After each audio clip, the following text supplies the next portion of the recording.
राधे राधे, जय श्री कृष्ण। कार्तिक मास में कही जाने वाली नित्यनेम की कहानी। एक माँ और एक बेटी थी। वह रोजाना नित्यनेम की कहानी कहा करती थी। उसकी बेटी ने कहा, माँ मैं नित्यनेम की कहानी कहूँगी। माँ ने कहा, बेटी तेरी कहानी ससुराल में कौन सुनेगा। बेटी ने जिद की और नित्यनेम की कहानी का नियम ले लिया। उसकी शादी हुई, वह ससुराल गई तो सबसे कहती मेरी कहानी सुन लो, पर सभी कुछ न कुछ बहाना बनाकर टाल देते। कोई कहानी नहीं सुनता था। वह भूखी रहती थी। एक दिन पड़ोसन बोली, मैं तेरी कहानी सुनूंगी। पड़ोसन आती और कहानी सुनती तो बहू खाना खा लेती। एक दिन उसकी ननद ने अपनी माँ को कहा, माँ भाभी पड़ोसन के कहने पर तो खाना खा लेती है, हम कहते हैं तो नहीं खाती। माँ ने कहा, उससे मना कर देना। लड़की बोली, ठीक है। माँ लड़की ने पड़ोसन से मना कर दिया कि कल से हमारे घर नहीं आएगी। तो पड़ोसन ने अपने पति से कहा कि उसकी बेटी ने मना कर दिया। पति ने कहा, उसकी माँ मना करे तो मत जाना।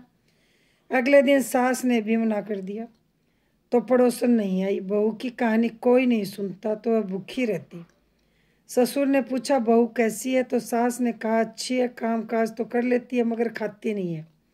ससुर ने कहा, बड़े घर की बेटी है, काम करने से थक जाती होगी, इससे काम मत करवाया करो, कम काम करवाया करो। परंतु लड़की फिर भी नहीं खाती थी। धर्मराज घासन डोल गया। इस नगरी में ऐसा कौन है जो भोजन नहीं करता, उसे बुलाओ।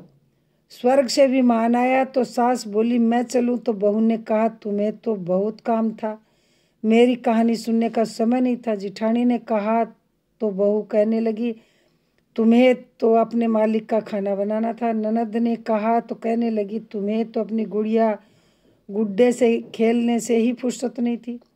पड़ोसन बोली, मैं चलूं। तो बहू बोली, हाँ चलो, तुमने ही मेरी नित्यनेम की कहानी सुनी है।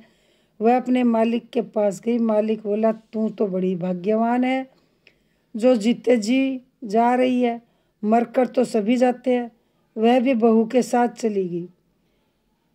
यह नित्यनेम की कहानी है। यह जब पथवारी की हम पूजा करते हैं तब कही जाती है। राधे राधे, जय श्री कृष्ण। यदि मेरा ये वीडियो आपको अच्छा लगा हो तो मेरे चैनल को सब्सक्राइब नहीं कर रखा हो तो सब्सक्राइब करें, लाइक करें, शेयर करें, बेल आइकन प्रेस करें, जिससे अगला वीडियो आपके पास जल्दी पहुंचे। जय श्री कृष्ण, जय श्री श्याम, राधे राधे।